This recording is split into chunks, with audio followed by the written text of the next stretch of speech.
बदल जाएगी पर यीशु नाम ना बदलेगा। हर चीज बदल जाएगी पर यीशु नाम ना बदलेगा। हर चीज बदल जाएगी पर यीशु नाम ना बदलेगा। हर चीज बदल जाएगी पर यीशु नाम ना बदलेगा। उसकी जात और उसके कब्र पाक कलाम ना बदलेगा। हर चीज बदल जाएगी पर यीशु नाम ना बदलेगा। हर चीज बदल जाएगी पर यीशु नाम ना बदलेगा। वो मौसम दुनिया के बदलेंगे, बदलेंगे हालात। मौसम दुनिया के बदलेंगे, बदलेंगे हालात। मौसम दुनिया के बदलेंगे, बदलेंगे हालात। मौसम दुनिया के बदलेंगे, बदलेंगे हालात। ना तब्दील वफा है वादे, ना तब्दील वफा है वादे, होंगे हरदम साथ। हर चीज बदल जाएगी पर यीशु नाम ना बदलेगा। हर चीज बदल जाएगी पर यीशु नाम ना बदलेगा। हर एक बशरी है गाछ की मानद, फूल और कैसे शान। हर एक बशरी है गाछ की मानद, फूल और कैसे शान। हर एक बशरी है गाछ की मानद, फूल और कैसे शान। हर एक बशरी है गाछ की मानद, फूल और कैसे शान। अब्दी राज मसीह का होगा, अब्दी राज मसीह का होगा, अब्दी राज मसीह का होगा, अब्दी राज मसीह का होगा। वो सच्चा सुल्तान। चीज बदल जाएगी पर यीशु नाम ना बदलेगा। हर चीज बदल जाएगी पर यीशु नाम ना बदलेगा। हर चीज बदल जाएगी। स्वर्गीय आसमानी बाप, आज के वचन पर तू आशीष बरकत दे और तेरा वचन आज हमारे लिए जीवन और जिंदगी दे, आशीषित करे यीशु के नाम से, आमीन। मेरे प्यारे भाई बहनों, आपके सामने पढ़ूंगा वचन 2 कुरिन्थियों 5:21 में। यहाँ इस तरह लिखा है, जो पाप से अज्ञात था उसी को उसने हमारे लिए पाप ठहराया कि हम उसमें होकर परमेश्वर के धार्मिकता बन जाएं। मेरे प्यारे भाई बहनों, यहाँ परमेश्वर के वचन में हम क्या सीखते हैं, देखते हैं। जैसे हम पाप से अज्ञात हैं, हम पाप को समझ ही नहीं सकते। और कभी आप एक गुनाहगार को पूछो, तुम गुनाहगार हो, तुम पापी हो, तो वो मानने के लिए तैयार नहीं होते। वो साहब कहते हैं मैंने पाप नहीं किया है, मैंने गुनाह नहीं किया है।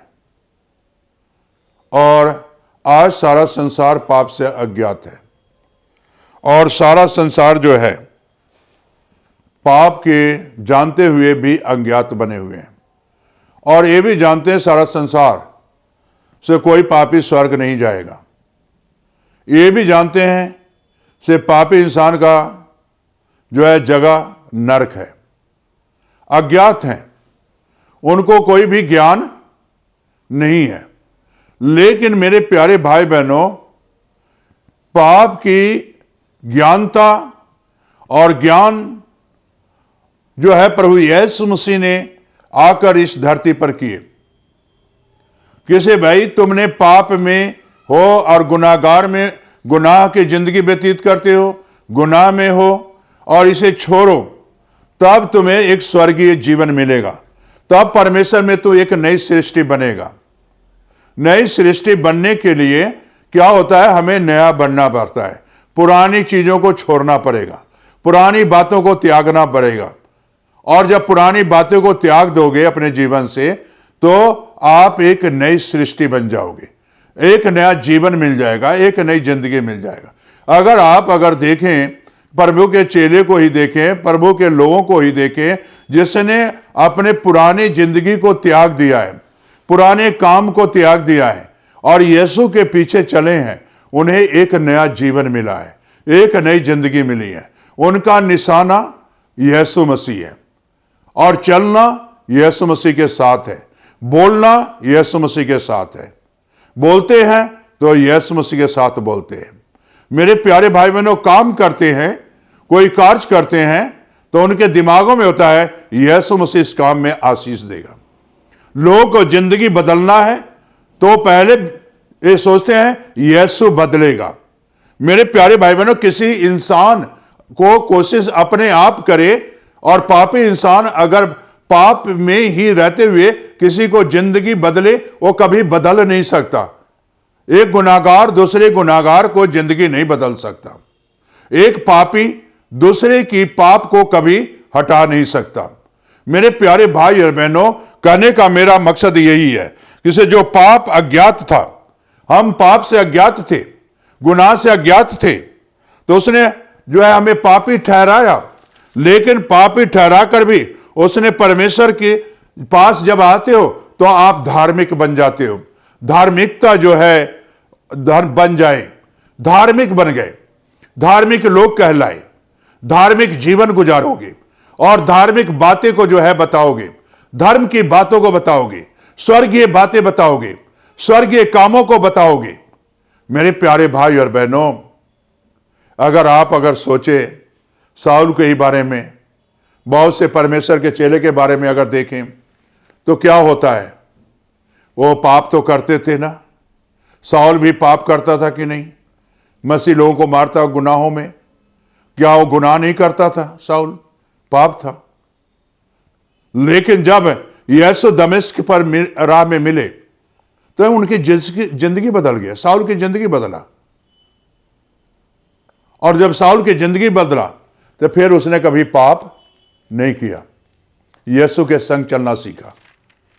और मेरे प्यारे भाई बहनों, वो मसीह में एक नई सृष्टि बन गए, नई आशीष लेकर निकला, नया वचन लेकर निकला। तो ठीक इसी तरह आज मसीह में आ जाओगे तो आप एक नई सृष्टि बनोगे, आपको एक नया जीवन मिलेगा, आपको नई आशीष मिलेगा। प्रभु ने जो है पापियों को पाप क्षमा किया, सामरियों को जो है गुनाह को क्षमा किया, तो उसे सारे एक नई सृष्टि बने। यीशु के एक नया जीवन मिला।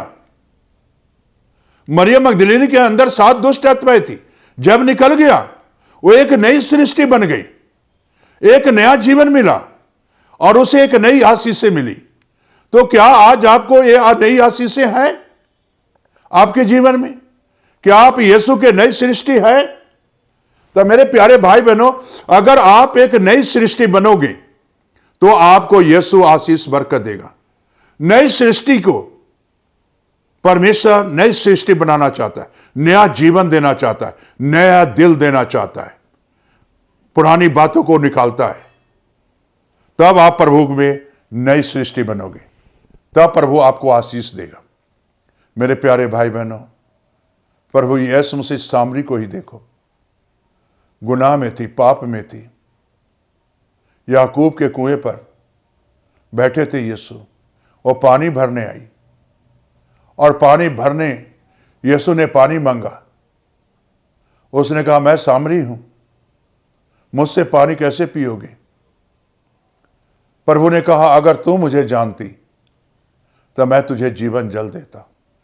आज इस वचन को समझो, आज जानो, यीशु के बारे में जानो, यीशु को पहचानो और आप एक नई सृष्टि बन जाओगे। और सामने एक नई सृष्टि बन के उस कुएं से, याकूब के कुएं से वापस घर गई।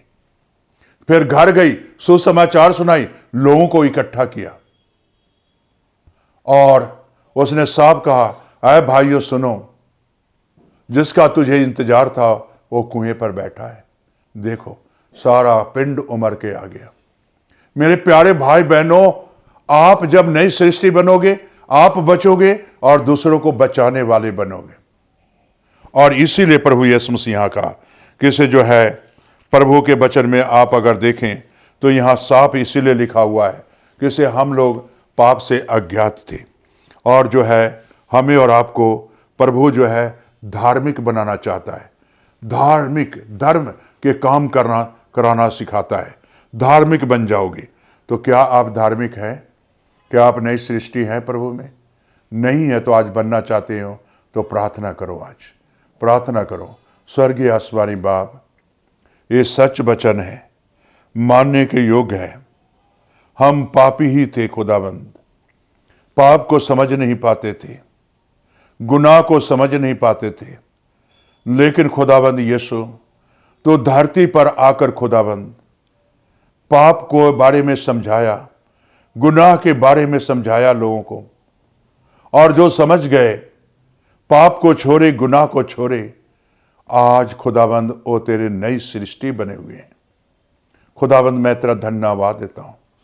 जो भाई बहन आज ये वचन सुन रहे हैं, तेरे नई सृष्टि बनना चाहते हैं, तो आज खुदाबंद उनके जीवन में आशीष बरकत दे, ताकि तेरा फजल, तेरा अनुग्रह हो। महिमा जलाल सब तुझे मिले, यीशु के नाम से, आमीन।